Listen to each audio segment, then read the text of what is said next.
14 साल के अंदर एक ही परिवार के 6 सदस्यों की सिलसिलेवार हत्या, ये किसी मास्टरमाइंड दिमाग का खेल था या फिर कोई सनक। आज की जिस सच्ची घटना पे हम बात करेंगे, ये केरला की घटना है और इसके ऊपर अभी रिसेंटली नेटफ्लिक्स पे एक सीरीज, एक डॉक्यूमेंट्री बनी है साइनाइड एंड करी के नाम से। मैं हूं आदित्य पारिक और आप देख रहे हैं शिवा स्ट्रीम। जो इस घटना की जो मुख्य अभियुक्त है जोली जोसेफ, जो कि केरला के कटप्पन्ना गांव से आती है, एक बेहद सामान्य किसान परिवार से बिलोंग करती थी, जहाँ पे सामान्य रोजमर्रा की चीजों को चलाने के लिए परिवार के सभी सदस्यों को कमाना पड़ता था।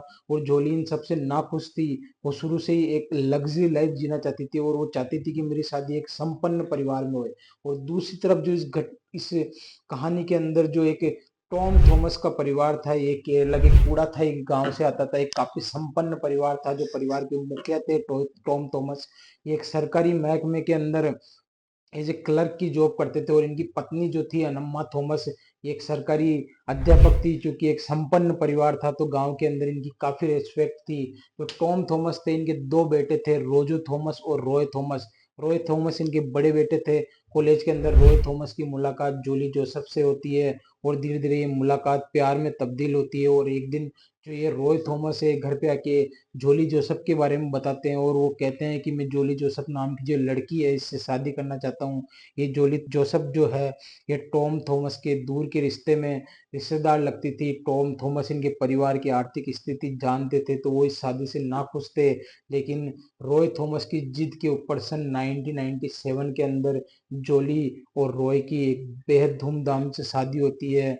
और जोली जब शादी करके आती है तो वो बताती है कि वो पोस्ट ग्रेजुएट है, उसने एम कॉम किया है। तो परिवार वाले इससे काफी खुश थे। और जोली भी एक मिलनसार महिला थी, तो धीरे धीरे परिवार के अंदर जोली की एक अच्छी रेस्पेक्ट, एक अच्छी इज्जत बन जाती है। ये घटना करीबन साल 2002 की थी। इनके घर के अंदर कोई फैमिली फंक्शन चल रहा था।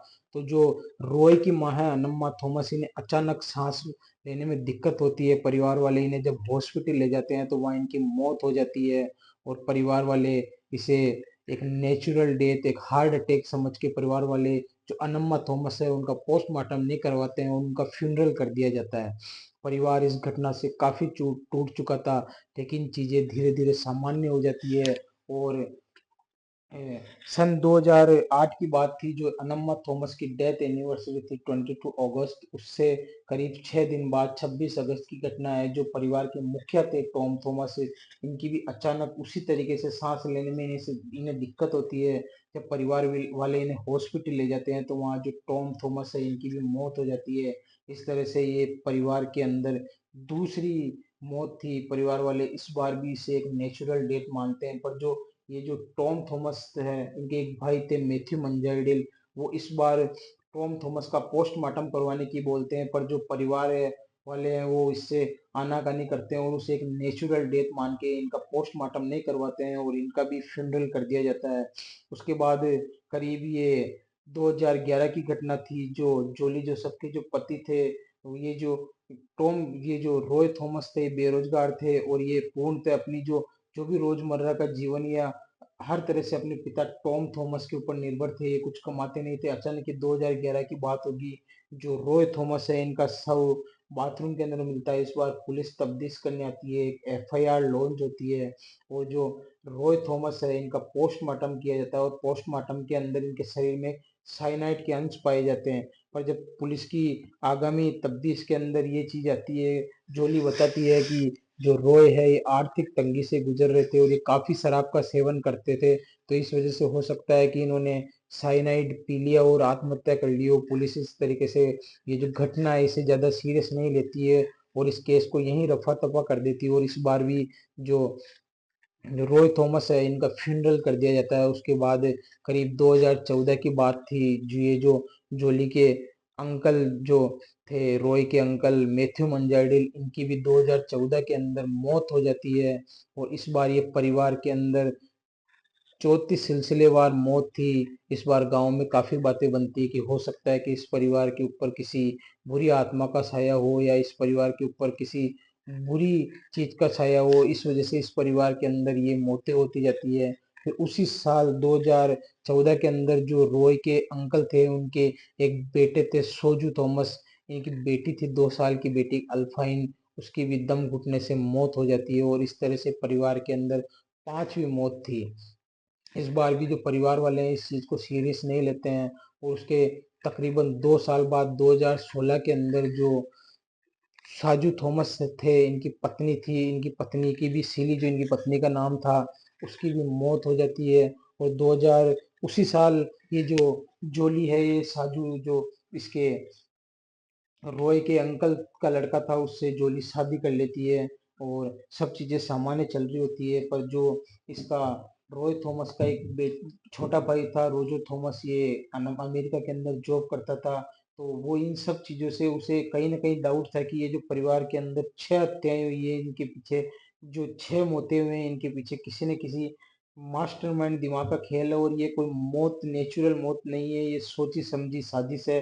और उसे शुरू से ही जो जोली है उसकी जो उसके ऊपर शक था और जोली की जो जिस तरह का बिहेव था जोली का, उसके ऊपर जो रोजो थॉमस था उसे कहीं ना कहीं शक था कि क्यों ना ये इनके बीच ये जो जितने भी परिवार के अंदर ये जो मौतें हुई है, कहीं ना कहीं इनके पीछे जोली का हाथ है। तो वो 2018 के अंदर, दिसंबर 2018 की बात थी, वो अमेरिका से अपने गांव आते हैं और वो पुलिस के अंदर एक एफआईआर लॉन्च करवाते हैं कि मेरे परिवार में जो 6 हत्याएं हुई है, ये जो 6 मौतें हुई है, ये कोई नेचुरल डेथ नहीं है, एक सोची समझी साजिश है। और वो अपनी जो भाभी होती है जोली, उसके ऊपर शक जताते हैं, पर पुलिस इन बातों को सीरियस नहीं लेती है। तो जो रोजर थॉमस है वो अपने स्तर पर ही जांच करते हैं। तो इसके अंदर जो ये जोली है, ये अनम्मा थॉमस की मौत के कुछ ही महीनों बाद, क्योंकि जो अनम्मा थॉमस थी उनकी मौत के बाद जो घर की सारी जिम्मेदारियां आ गई थी वो जोली के ऊपर आई थी और वो एक तरीके से परिवार की मुखिया बन गई थी। और उन्हें कहीं ना कहीं उसे ये लगता था कि जो उसकी जो सासू थी अनम्मा थॉमस, ये एक गवर्नमेंट टीचर थी, तो इस वजह से उसकी सोसाइटी के अंदर एक काफी अच्छी रेस्पेक्ट थी।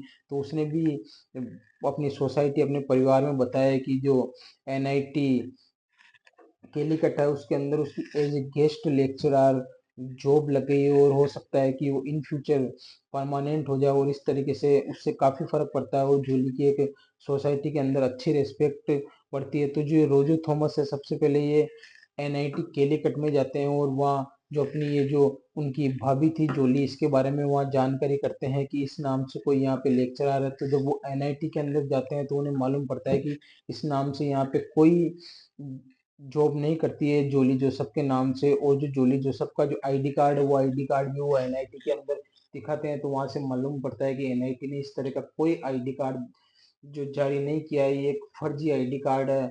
और इस तरह से रोजो थॉमस का जो शक है वो धीरे धीरे और बढ़ता है और इस बार वो पुलिस में जाके इस जो ये जो चीजें हैं इनके बारे में बताती है। तो पुलिस इस मैटर को सीरियस लेती है और फिर जो पुलिस है ये जोली जो सबसे तफ्तीश करती है, जोली जो सबको हिरासत में लेती है।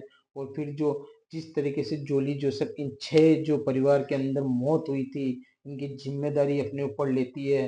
और फिर जोली जोसफ ने ये हत्याएं क्यों की, तो वो इन सब चीजों के बारे में बताती है। तो आपके पैरों तले जमीन खिसक जाएगी। मैं आपको फिर से फ्लैशबैक में ले जाता हूँ।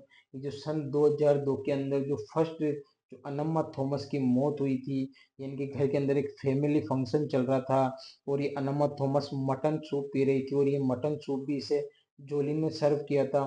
तो जोली ने जब इसे मटन सूप सर्व किया था तो उससे पहले उसने मटन सूप के अंदर साइनाइड मिला दिया था और साइनाइड वाला मटन सूप पीने के कुछ ही मिनटों बाद अचानक से अनम्मा थॉमस की मौत हो जाती है। पर जब ये जोली जो सबको पुलिस पूछती है कि उसने अनम्मा थॉमस की हत्या क्यों की, तो उसके बारे में जोली बताती है कि अनम्मा थॉमस है उसे बार बार टॉर्चर करती थी कि तुम एम कॉम हो तो क्यों ना जॉब करो, और तुम्हारा जो पति है रॉय, ये भी पूर्णतः अपने जो खर्चों के लिए ऊपर अपने जो पिता है टॉम थॉमस के ऊपर निर्भर था। तो जो अनम्मा थॉमस थी वो बार बार जोली को टोकती थी जॉब के लिए, इससे जोली काफी नाखुश थी। और कुछ बातें ये थी कि घर की जो सारी जो मुखिया थी वो अनम्मा थी, घर की जो सारी कंट्रोलिंग के ऊपर जो हाथ था वो अनम्मा थॉमस का था। तो जोली इससे बेहद नाखुश थी और वो चाहती थी कि वो किसी भी तरीके से अनम्मा को अपने रास्ते से हटा दे और परिवार की मुखिया बन जाए। इस तरह से वो अपनी सासू जो अनम्मा थॉमस है उनको 2002 के अंदर साइनाइड मटन करी के अंदर साइनाइड देके मौत के घाट उतार देती है। फिर जब उससे पुलिस टॉम थॉमस की मौत के बारे में पूछती है तो टॉम थॉमस की मौत जो हुई थी वो अनम्मा ने टॉम थॉमस की भी हत्या की थी और टॉम थॉमस की हत्या उसने इसलिए की थी कि जो अनम्मा थॉमस थी उसकी मौत के बाद जो जोली के पति है रॉय थॉमस वो बार बार अपने पिता के ऊपर दबाव डालते थे पैसों के लिए।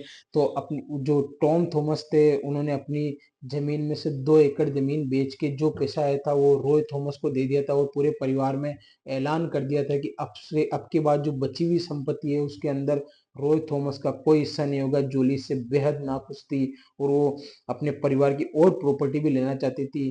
तो इस तरीके से वो अपने ससुर जो टॉम थॉमस है उन्हें भी जो खाना है उसके अंदर साइनाइड देके मौत के घाट उतार देती है। और जो इनके परिवार में तीसरी जो घटना है रॉय थॉमस की मौत।